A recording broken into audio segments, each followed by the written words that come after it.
बिस्मिल्लाहिर्रहमानिर्रहीम।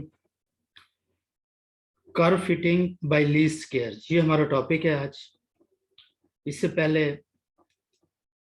हम simple regression correlation और मल्टीपल रिग्रेशन कोरिलेशन हम पढ़ चुके हैं और रिग्रेशन इक्वेशन को हम फिट करना भी उसमें सीख चुके हैं। किसी भी इक्वेशंस को फिट करने का मतलब ये होता है कि उसके अंदर जो अननोन हमारे पास होते हैं, जिनको हम पैरामीटर्स कहते हैं, उनकी वैल्यूज को एस्टिमेट करके उसके अंदर इक्वेशंस के अंदर लिख देना, तो वो कहलाती है इक्वेशन या curve fitting.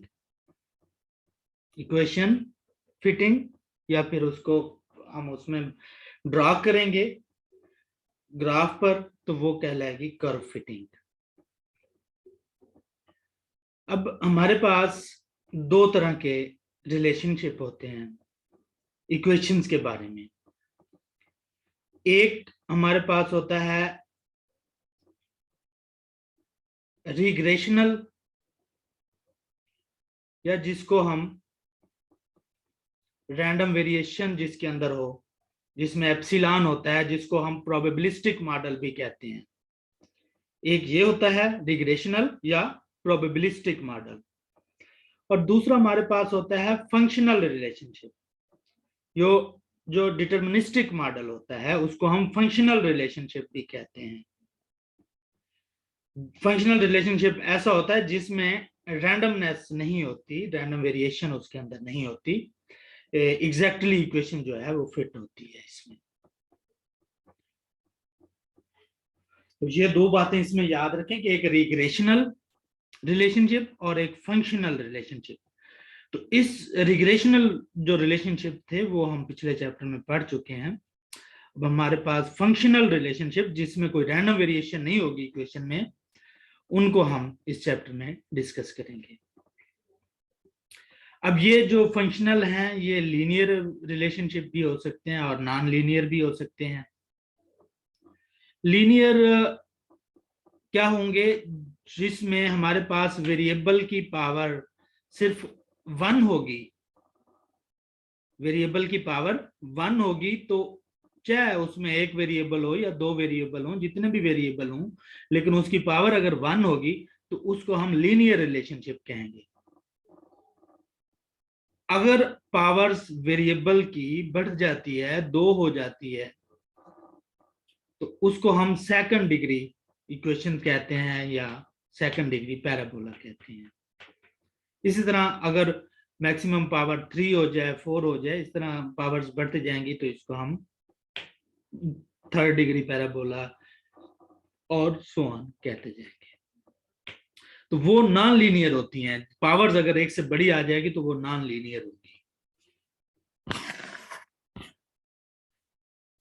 Approximating curve and the principle of least square. Principle of least square हम पिछले चैप्टर में भी पढ़ चुके हैं, जिसके थ्रू हम नॉर्मल इक्वेशंस फाइंड करते थे।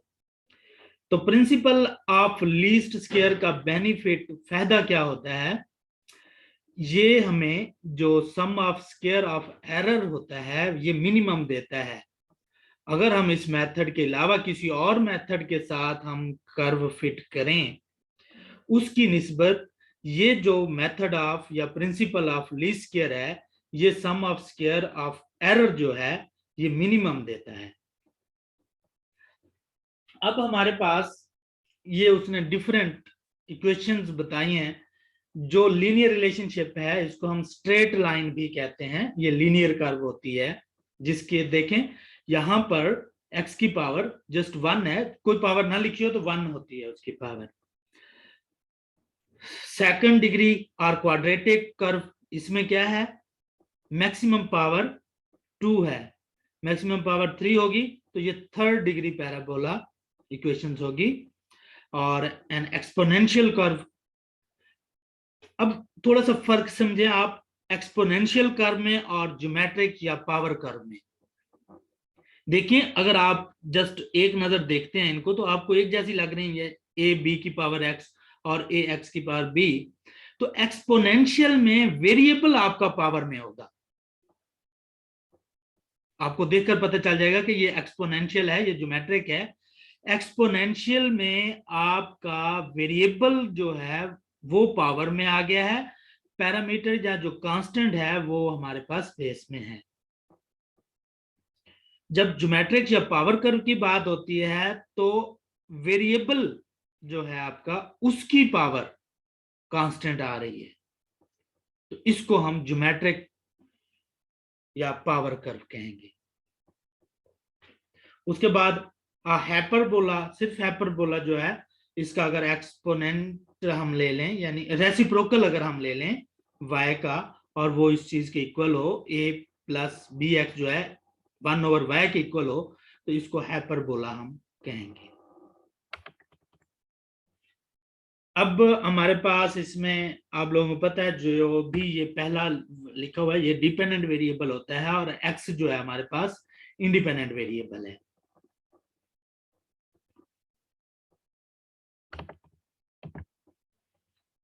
उसके बाद प्रिंसिपल ऑफ लीस्ट स्क्वायर है क्या चीज, is applicable to curve fitting where the purpose is simply one of smoothing और approximation of set of observation, accordingly we choose to determine the values of the parameters।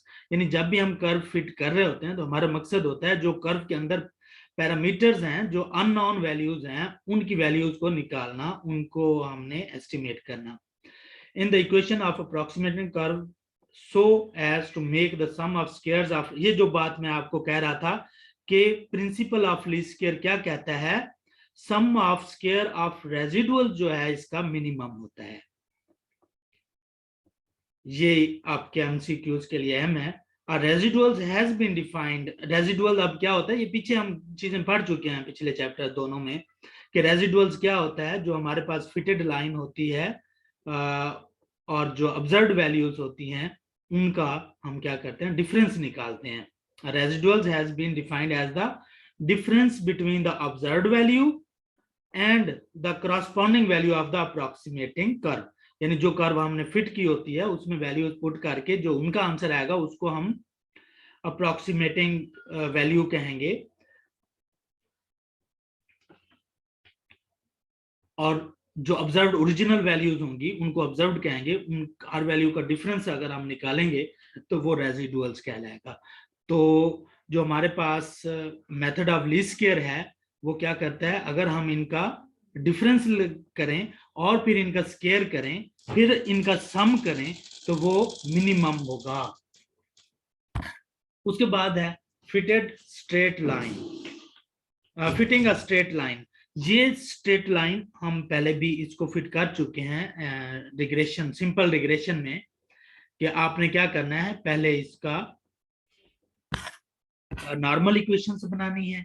Normal equations बनाने के लिए हम क्या करते होते हैं, इसका जो सम ऑफ स्क्वायर ऑफ रेजिडुअल्स है उसका हम एस के साथ डिनोट करते हैं, और फिर इसका विद रिस्पेक्ट टू उसके अंदर जितने भी अननोन होते हैं, अब इसमें अगर देखें तो अननोन कितने, हमारे पास 2 अननोन है, तो विद रिस्पेक्ट टू इन दोनों अननोन्स के साथ हमने पार्शियली डेरिवेटिव लेना होता है।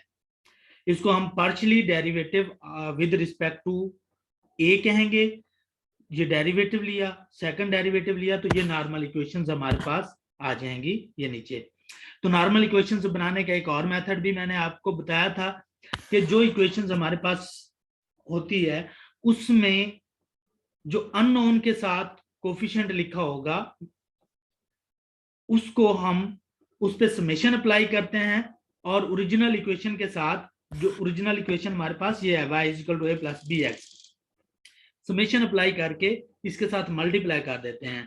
पहले में हमारे पास a लिखा हुआ है, a के साथ कोई भी हमारे पास वेरिएबल नहीं है, तो इसके साथ हम कंसीडर करेंगे सिर्फ 1, तो समेशन 1 को समेशन ही रहेगा, तो हम इसके साथ मल्टीप्लाई कर देंगे इक्वेशन के साथ, ये बन जाएगा समेशन y = जब कांस्टेंट पे समेशन अप्लाई होता है तो उसको n बना देता है, n a हो जाएगा, प्लस अगर कांस्टेंट वेरिएबल के साथ है तो वो बाहर आ जाता है और समेशन वेरिएबल पे अप्लाई हो जाता है, समेशन x हो जाएगा।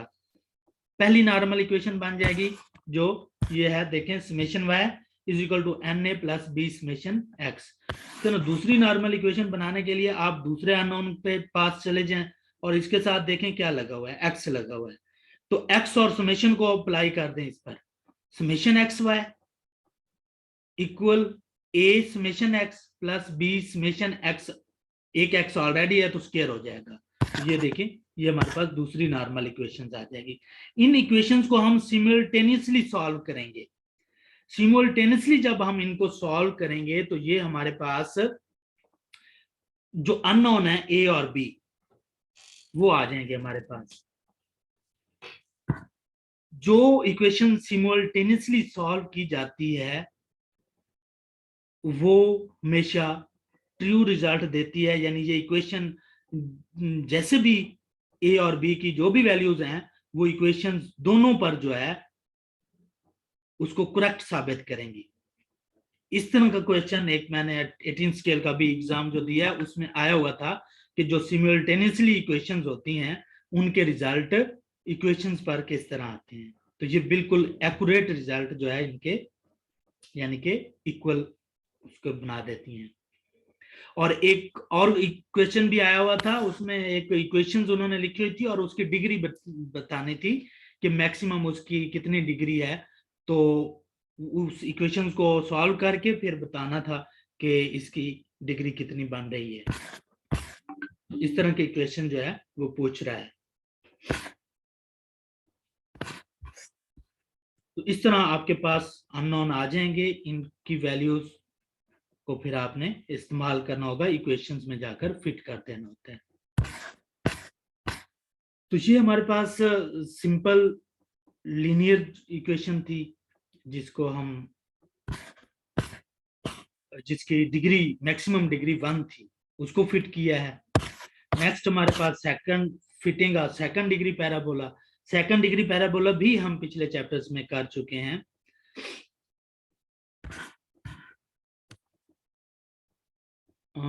आई थिंक उसमें नहीं किया, उसमें हमने मल्टीपल डिग्रेशन में किया था, वो वेरिएबल एक इंक्रीज हो गया था, वो हम इस फॉर्म में किया था कि a plus B X 1 plus B X 2 इस तरह हुआ था,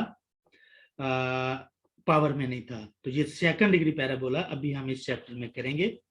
तो इसका भी वही मेथड होगा, आप सिंपल इनके अननोन्स देखें, अननोन्स के साथ जो वेरिएबल्स हैं इसके साथ मल्टीप्लाई करें, 3 नॉर्मल इक्वेशंस बन जाएंगी।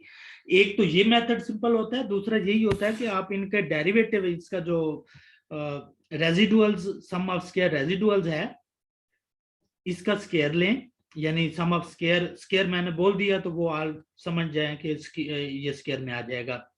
तो इसका आपने विद रिस्पेक्ट टू जितने भी अननोन होंगे, अब इसमें 3 अननोन है तो 3 दफा हमें इसका पार्शियली डेरिवेटिव लेना पड़ेगा। एक हमें विद रिस्पेक्ट टू ए, दूसरा विद रिस्पेक्ट टू बी, फिर विद रिस्पेक्ट टू सी, और उस इक्वेशन को इक्वेट करना होता है जीरो के इक्वल करके उसको सॉल्व कर लें तो जो आंसर आएंगे वो वही नॉर्मल इक्वेशंस ही बनेंगी। ये देखिए इनको उन्होंने सॉल्व किया है with respect to A, B और सी, और ये नॉर्मल इक्वेशंस बन गई हैं आगे जाकर।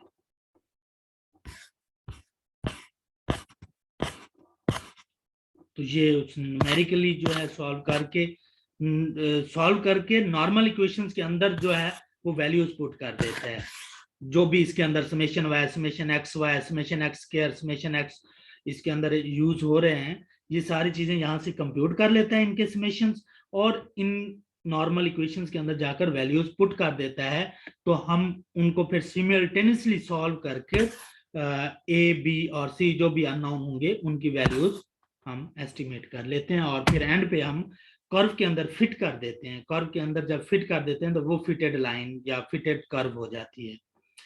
और आगे अगर वो कह दे कि for X is equal to 14, आप उसकी वैल्यू भी एस्टिमेट करें, तो फिर हमें क्या करना पड़ेगा, एक्स की जगह पे 14 हम रिप्लेस कर देंगे और y के लिए वैल्यू हम एस्टिमेट इस तरह कर सकते हैं। सेकंड डिग्री पैराबोला के बाद fitting higher degree parabolic. Higher degree में हमारे पास 3, 4, 5 सो ऑन p तक हो सकती हैं। तो उसके लिए भी मेथड वही होगा कि आपने इनको क्या करना है, सम ऑफ स्क्वायर रेजिडुअल्स लेना है, ये चीज जो कहलाती है ना सम ऑफ स्क्वायर रेजिडुअल्स कहलाती है। ये एक्चुअली होता क्या है, सम ऑफ स्क्वायर रेजिडुअल्स ये चीज होती है सम y original value y fitted value, ये y कैप जो होती है फिटेड वैल्यू, और इसका स्क्वायर उन्होंने किया हुआ है। तो y ये वाला आ जाएगा ओरिजिनल, और यहाँ पे जो y हैट है ये वाली हमारे पास इक्वेशन होगी। इस इक्वेशन को ही उन्होंने यहाँ पे पूरा रिप्लेस किया है। अगर फर्स्ट डिग्री है तो फर्स्ट डिग्री यहाँ पे रिप्लेस कर देंगे, सेकंड है तो सेकंड यहाँ तक कर देंगे, पी है तो हम इसको मुकम्मल यहाँ तक कर देंगे। तो ये हमारे पास इस तरह हो जाएगा।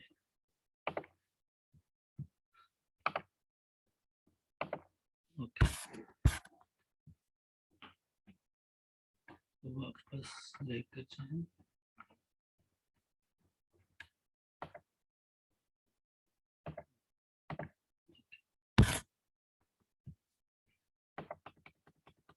ये इस तरह इसकी नॉर्मल इक्वेशंस बन जाएंगी। नॉर्मल इक्वेशंस के बाद सिमुलेटेनियसली सॉल्व करके ये हो जाएगा।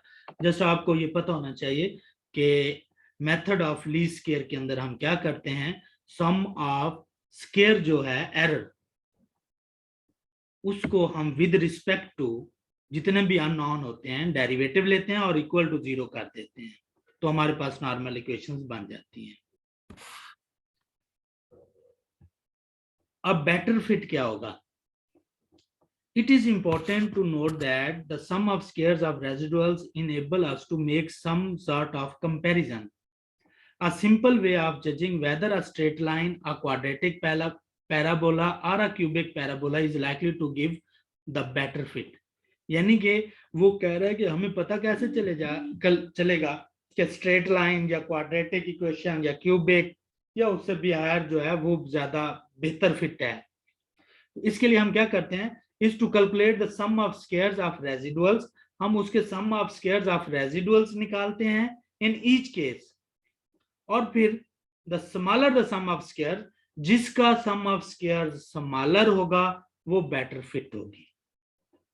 यानी हमने लाइन फिट कर ली हर मेथड से, लीनियर के मेथड से भी, फिर हमने उसको क्वाड्रेटिक के साथ भी कर लिया, और फिर हमने उसको क्यूबिक के साथ भी कर लिया।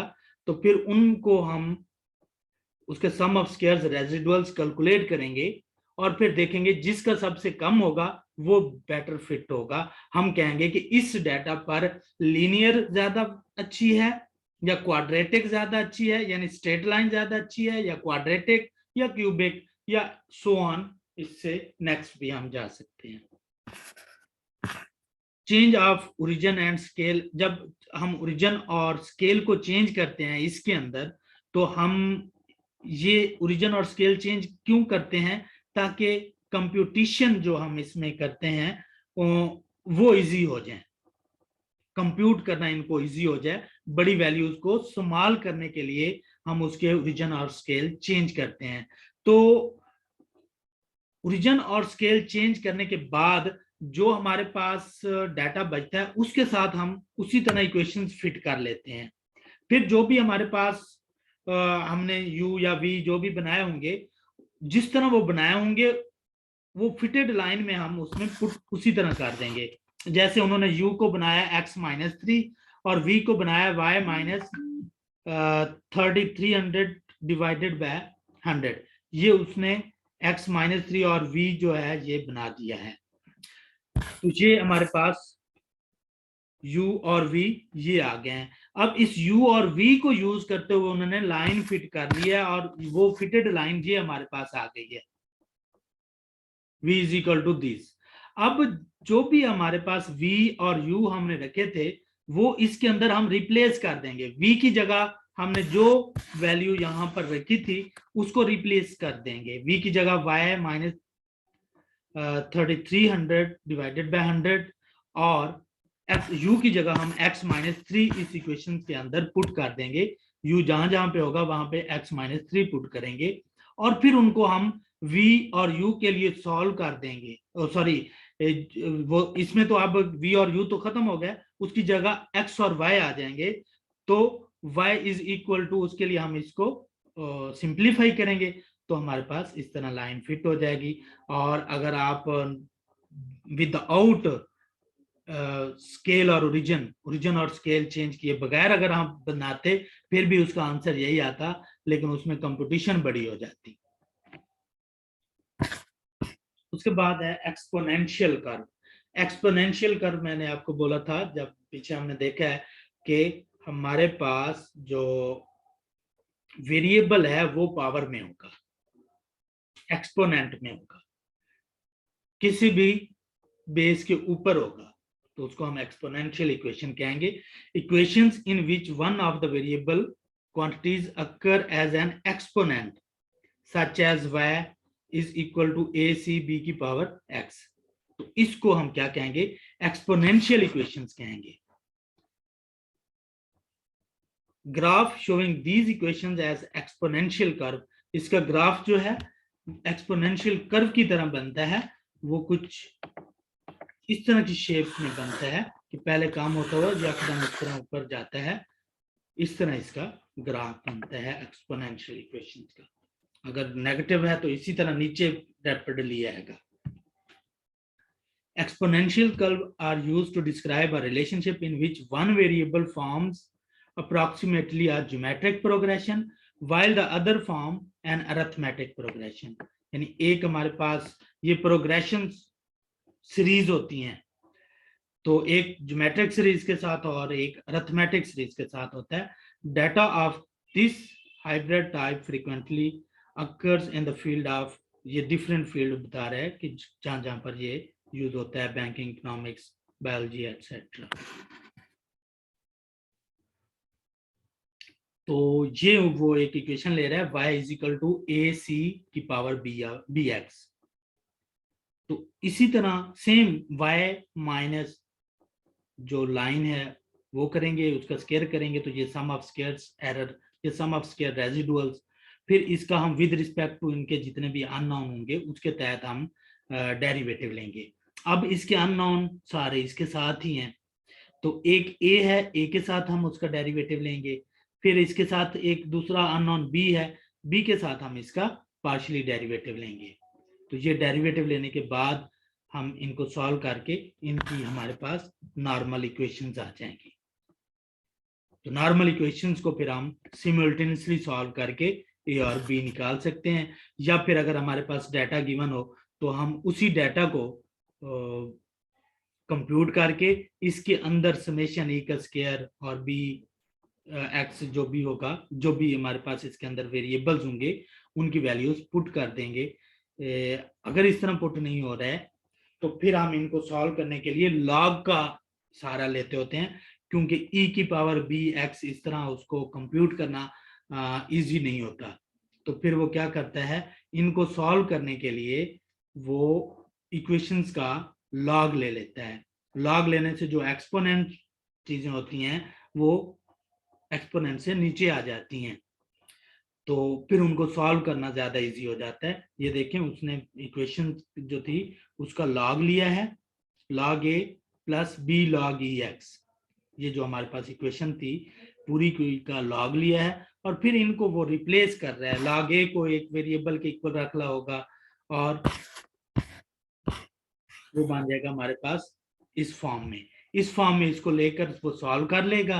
सॉल्व करने के बाद दोबारा जो लॉग उसने लिया था उसी तरह उनको वेरिएबल के अंदर, उस इक्वेशंस के अंदर पुट कर देगा दोबारा उसी फॉर्म में बनाने के लिए।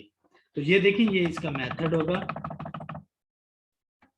ये एक एग्जांपल आप लें, y is equal to A E B X. तो उन्होंने क्या किया है, इस पूरी इक्वेशन पे लॉग अप्लाई कर दिया। जब लॉग अप्लाई करते हैं तो जो साथ साथ लिखे होते हैं वो प्लस हो जाते हैं, जो ऊपर आता है लिखा होता है एक्सपोनेंट की फॉर्म में वो नीचे बेस बन जाता है। तो लॉग ए प्लस बी लॉग ई एक्स हो जाएगा। तो इसमें वो क्या कर रहा है, लॉग ए को ए के साथ डिनोट कर रहा है और बी लॉग ई को वो बी के साथ डिनोट कर रहा है। ये नीचे उसने लिखा भी है कि लॉग ए को, ये जो नीचे 10 लिखते हैं ये लॉग की बेस होती है, तो चाहे लॉग ए लिख लें या लॉग 10 ए लिख लें एक ही बात है।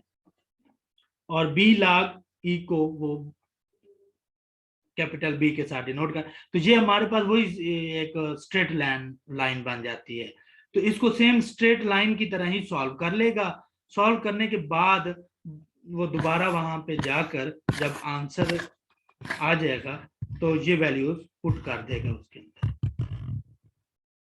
ये देखें उसने सॉल्व किया 6a प्लस 21b और दिस 21a प्लस 91b और दिस। तो ये देखें ए की वैल्यू उसने निकाल ली है इस यहां से, और बी की वैल्यू भी उसने यहां से कंप्यूट कर ली है।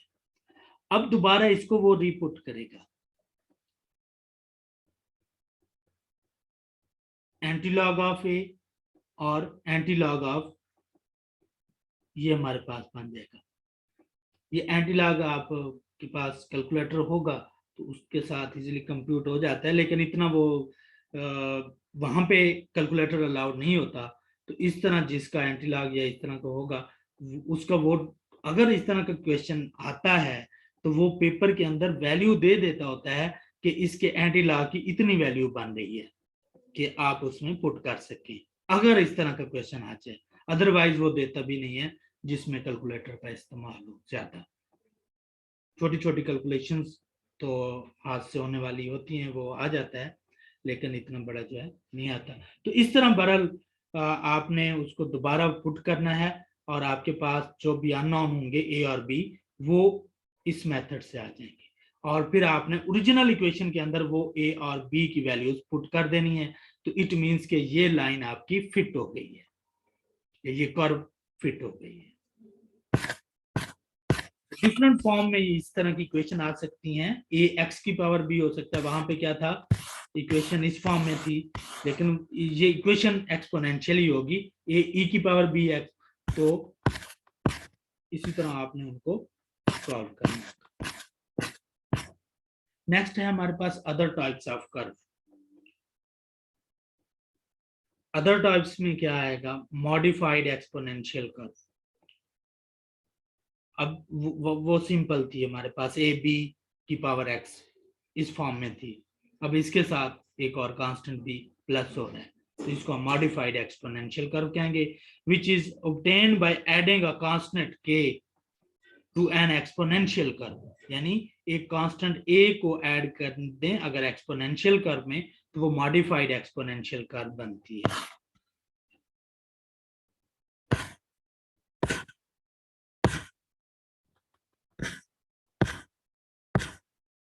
ये इतनी बड़ी क्वेश्चंस को याद करने की कोई जरूरत नहीं है, बस आपने ये लिखना है कि मॉडिफाइड एक्सपोनेंशियल कर्व क्या होती है। तो उसका कंसेप्ट आपके पास होना चाहिए कि जब हम एक एक्सपोनेंशियल कर्व के अंदर, एक एक्सपोनेंशियल कर्व है उसके अंदर एक कांस्टेंट को ऐड करते हैं तो वो आपके पास मॉडिफाइड एक्सपोनेंशियल कर्व बन जाती है। इसके फिर अननोन के ए बी, इस तरह के ए और बी ये अननोन कांस्टेंट जो है ये बन जाएंगे।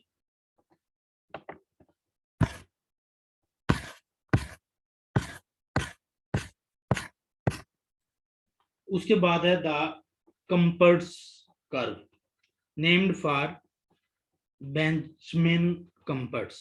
ये इस बंदे ने बनाई थी तो इसलिए इसको ये नाम कहते हैं। Is given by the equation, यानी के एक कांस्टेंट के ऊपर कांस्टेंट है और फिर उसकी उस कांस्टेंट की पावर में एक्स है, इसको हम कंपर्स कर्व कहते हैं। वेयर के ए और बी इसमें कांस्टेंट होंगे। The equation is change to modified exponential equation by taking logarithms. इसको भी हम मॉडिफाई करने के लिए क्या करते हैं, इसका एक्सपोनेंश लॉग ले लेते हैं। तो ये लॉग के प्लस बी एक्स लॉग ए बन जाएगा, और इस तरह हम इसको मजीद जो है सॉल्व कर सकते हैं। तो ये इक्वेशंस की जस्ट आपको पहचान होनी चाहिए कि ये इक्वेशन कंपर्स की है। उसके बाद लॉजिस्टिक कर्व क्या होगी।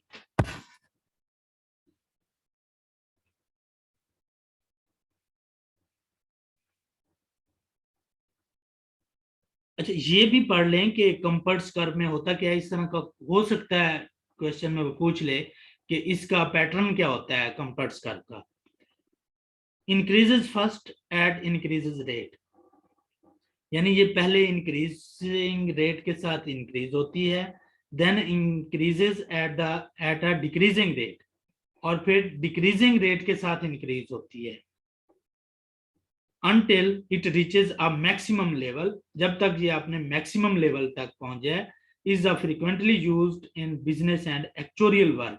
अब ये देखो दोनों तरफ वो कह तो इंक्रीजिंग रहा है, यानी ये पहले इंक्रीजिंग, ये देखो इसका रेट जो है हाई है, यानी रैपिडली ऊपर जा रही है। अब यहाँ पे अगर देखें, यहाँ पे भी जा ऊपर रही है, लेकिन इसका पैटर्न जो है वो डिक्रीज हो गया है ऊपर बढ़ने का। ये चीज बता रहा था कि जहां तक जाएगी जहां तक इसका मैक्सिमम पॉइंट आ जाएगा।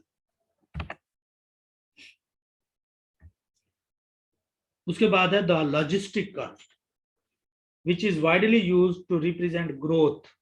ये ग्रोथ को रिप्रेजेंट करने के लिए लॉजिस्टिक कर्व यूज होती है।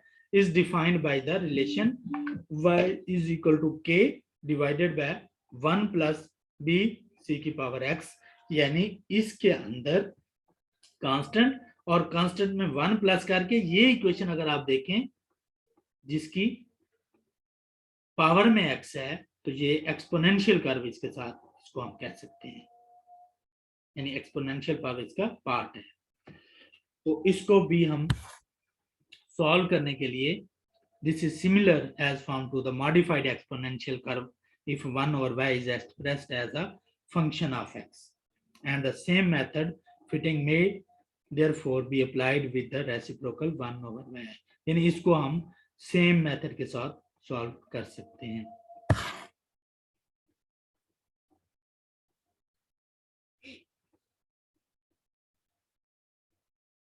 अच्छा, ये चीज आप इसकी देखें, it should be noted that the logistic curve has 4 different stages.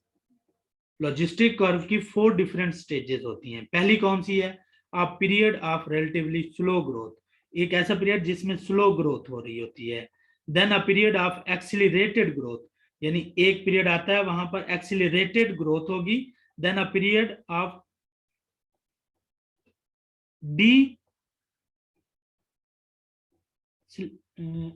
डिसेलरेटेड growth, यानी एक्सीलरेटेड का उल्ट होगा।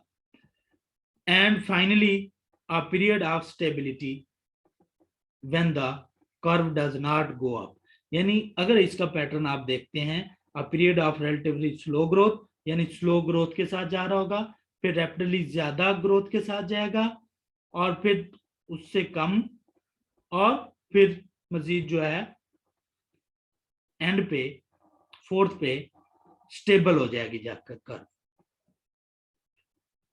और इसका यूज कहाँ कहाँ पे है?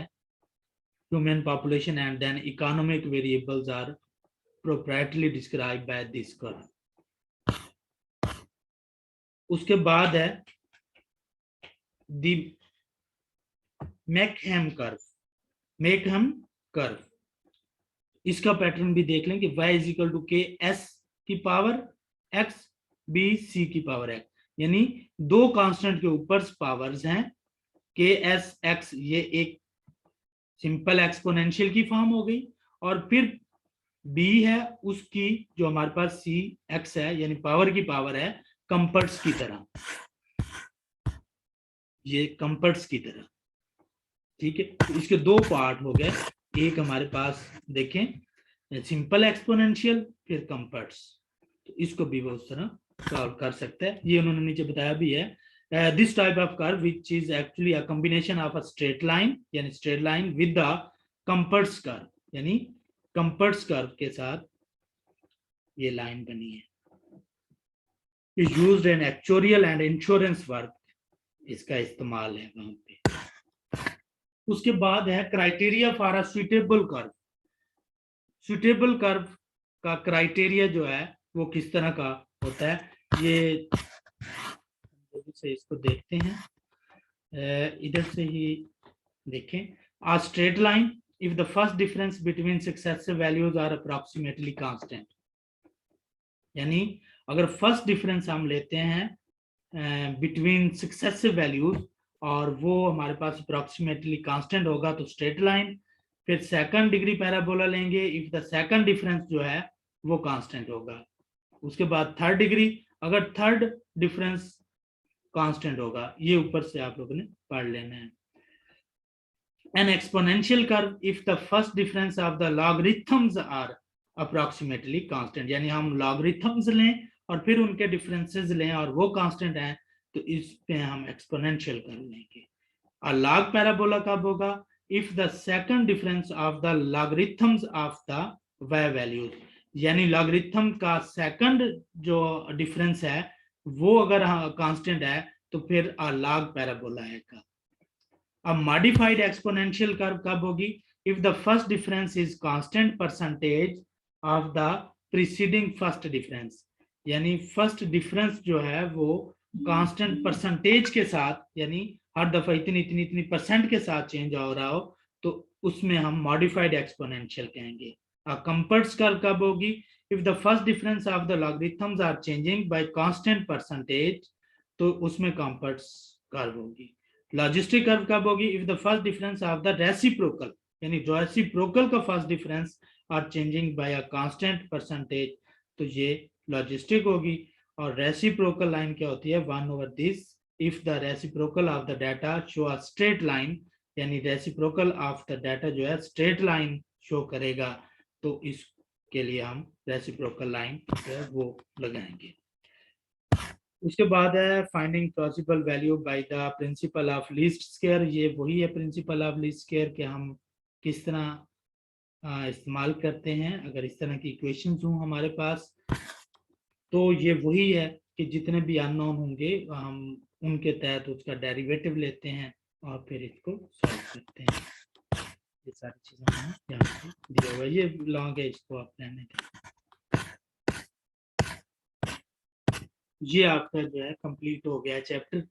तो कल हम इंशाल्लाह फिर next chapter, very important chapter, और इस चैप्टर को लोग जो है इंपॉर्टेंट नहीं समझते, ये काफी इंपॉर्टेंट है। इसमें से क्वेश्चन आप लोगों ने अच्छी तरह करना है। हाँ जी, किसी का कोई क्वेश्चन?